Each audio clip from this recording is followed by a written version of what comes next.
Sayyidah Fatimah datang kepada Nabi Muhammad. Siapa Sayyidah Fatimah? Sayyidah Fatimah itu anak perempuannya Nabi dan anak Nabi yang paling bungsu, terakhir. Yang paling mirip dengan Nabi anaknya semuanya, yang laki yang perempuan nggak ada semirip Sayyidah Fatimah dengan Nabi Muhammad. Paling mirip, akhlaknya paling mirip, semuanya paling mirip. Tapi lihat bagaimana kehidupannya, sangat mengeraskan, sangat menyedihkan. Yang seandainya para syarifah-syarifah tahu siapa datuknya Sayyidah Fatimah, maka kita itu akan merasa yang ada sekarang ini luar biasa, luar biasa. Kita berdakwah hanya dihinakan orang, direndahkan orang, nggak sepadan dengan apa yang dilakukan oleh Nabi Muhammad. Nabi Muhammad dilempar, Nabi Muhammad dikatakan tukang sihir. Nabi Muhammad bukan cuma itu saja, tapi Muhammad dicekek. Nabi Muhammad dilempar dengan batu, dilempar dengan besi, sampai luka-luka badannya. Kita nggak pernah seperti itu. Sehingga kalau kita melihat juga para syarif itu harusnya lihat pada neneknya Sayyidah Fatimah. Bagaimana Sayyidah Fatimah? Sampai Nabi SAW mengatakan bahwa Sayyidah Fatimah adalah pemimpinnya para wanita ahli surga semuanya. Ibunya di bawah pemimpinannya, Sayyidatuna Maryam di bawah pemimpinannya, Sayyidatuna Hawa di bawah pemimpinannya, semuanya. Yang paling mulia di antara wanita adalah Sayyidah Fatimah Zahra. Tapi lihat bagaimana kehidupannya. Kehidupan yang wah, kehidupan yang hebat, kehidupan yang penuh dengan fasilitas. Tidak.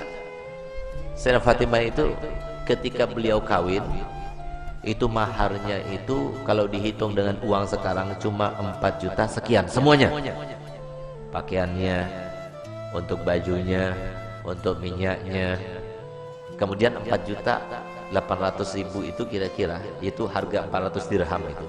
4.800.000 itu dibagi 3. Sepertiga dibelikan minyak oleh Nabi, sepertiga dibelikan pekakas oleh Nabi. Pekakasnya itu berupa apa? Pekakasnya itu berupa bantal yang terbuat dari kulit, dan kulit itu diisi dengan pelepah kurma. Pelepah kurma. Kemudian dibelikan selimut. Selimut itu tempat duduk. Yang kata Sayyidah Fatimah, tempat duduk yang aku pakai adalah selimut yang aku pakai ketika tidur.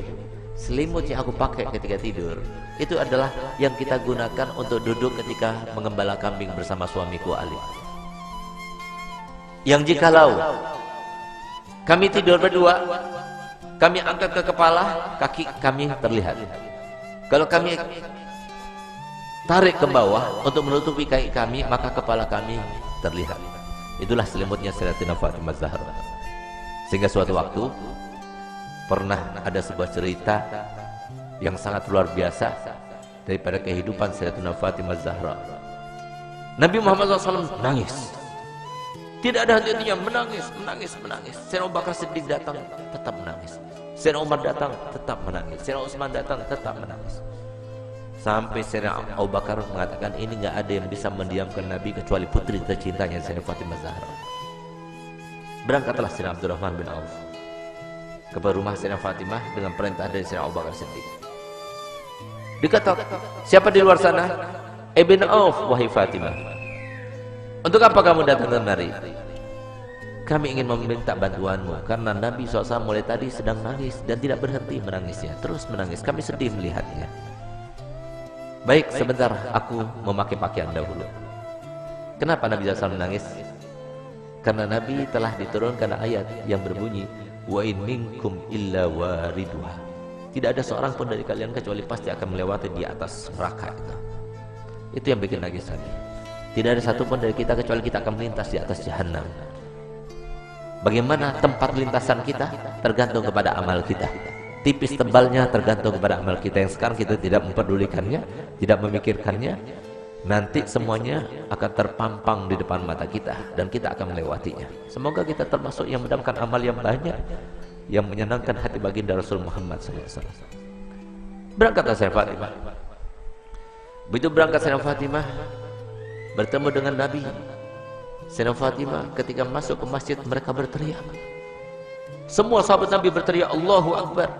Kenapa demikian? Kenapa mereka berteriak? Karena mereka jarang melihat Sayyidah Fatimah Zahra, seorang syarifah, cucunya Nabi, anaknya Nabi, yang pada suatu waktu Nabi SAW membuat sebuah teka-teki, di mana teka-tekinya itu berbunyi begini.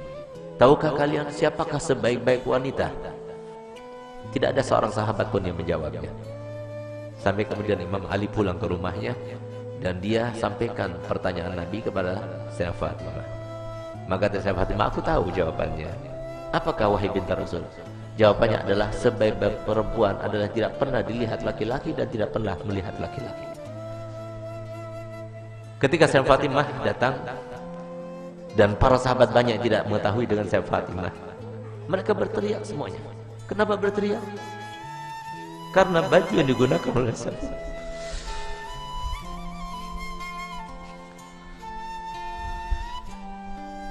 baju yang dibuka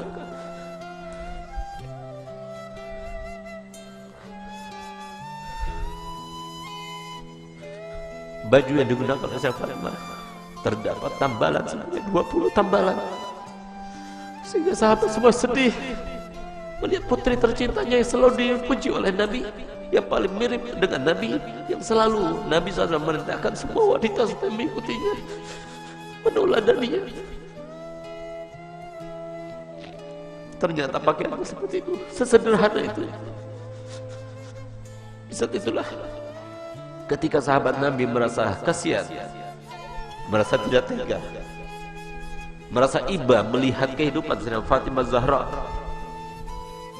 maka Nabi SAW berkata kepada Sayyidina Umar bin Khattab, ya Umar, biarkan saja, demi Allah putriku Fatimah adalah pemimpin dari seluruh wanita yang masuk surga.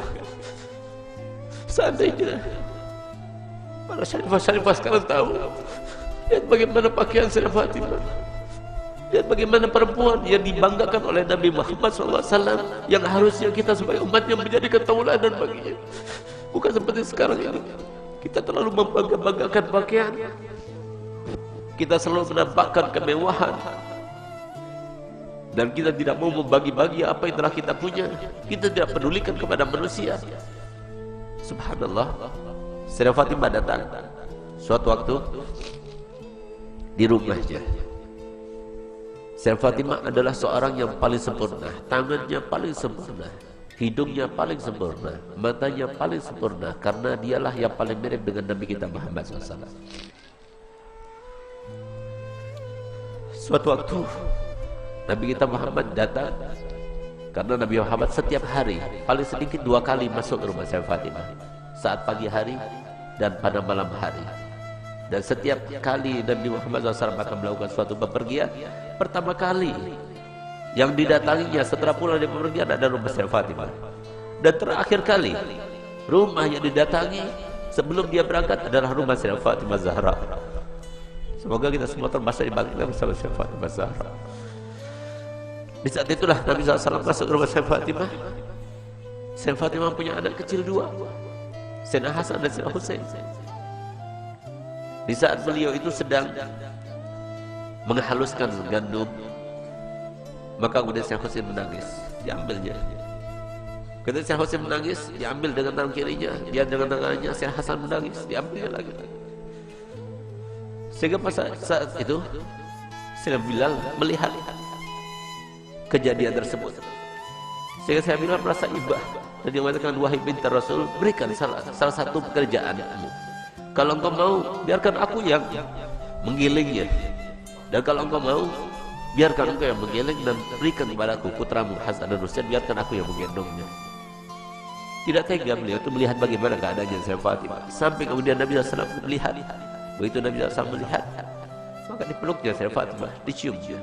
Setiap kali Nabi SAW bertemu dengan Sayyidah Fatimah, dipeluknya dan dicium di jidatnya sebagai tanda bahwa Nabi SAW ridho kepadanya. Bahkan tempat duduknya pun yang tidak diduduki oleh siapa juga, kalau Sayyidah Fatimah datang, maka tempat duduknya diberikan oleh Nabi SAW kepada Sayyidah Fatimah Zahra. Itulah qudwah bagi kita para wanita. Dialah tauladan yang paling utama bagi wanita, dan dialah yang diceritakan oleh Nabi SAW dalam hadisnya, bahwasanya pernah suatu waktu Sayyidah Fatimah itu dalam keadaan pernah melukai perasaannya suaminya tanpa sengaja. Dia berbicara dengan suatu ucapan, dia tidak sadar kalau ucapan itu membuat marah suaminya. Tidak faham, bukan sengaja, tapi tidak sadar, tidak sengaja. Tapi apa yang lakukannya? Dilihat suaminya itu warnanya merah mukanya, yang menandakan bahwasanya dirinya dalam keadaan marah. Di saat itulah timbul rasa takutnya kepada Allah. Sehingga di saat itulah dia minta maaf kepada suaminya. Maafkan aku wahai suamiku. Tapi ternyata wajah Imam Ali tetap masih merah. Takut dia kepada Allah. Sehingga rasa takutnya luar biasa itu sampai beliau itu menangis histeris dan dia mengatakan, wahai suamiku, sampai dia berjingak-jingak memutari suaminya Sayyidina Ali bin Abi Thalib. Suamiku, maafkan aku, sambil dia itu berkeliling seperti layaknya orang yang sedang tawaf. Di saat itulah kemudian Sayyidina Ali melihat kepada Sayyidina Fatimah melakukannya. Dia merasa geli dengan apa yang dilakukannya, maka dia belumnya dan mengatakan, wahai binti Rasul, aku sudah maafkanmu. Subhanallah. Sore harinya dia bertemu dengan ayahandanya Nabi Muhammad SAW. Ketika bertemu dengan Nabi Muhammad, maka apa jar Nabi Muhammad? Gelia Fatimah, telah sampai kepadaku apa yang telah kamu lakukan tadi. Kalau seandainya engkau meninggal dunia sebelum engkau mendapatkan maaf dari suamimu, maka niscaya aku tidak akan melaksanakan sholat jenazah terhadapmu. Disinilah maka para ulama mengatakan bahwasanya istri yang tidak solihah, maka dia itu tidak akan mendapatkan syafaatnya Nabi Muhammad SAW.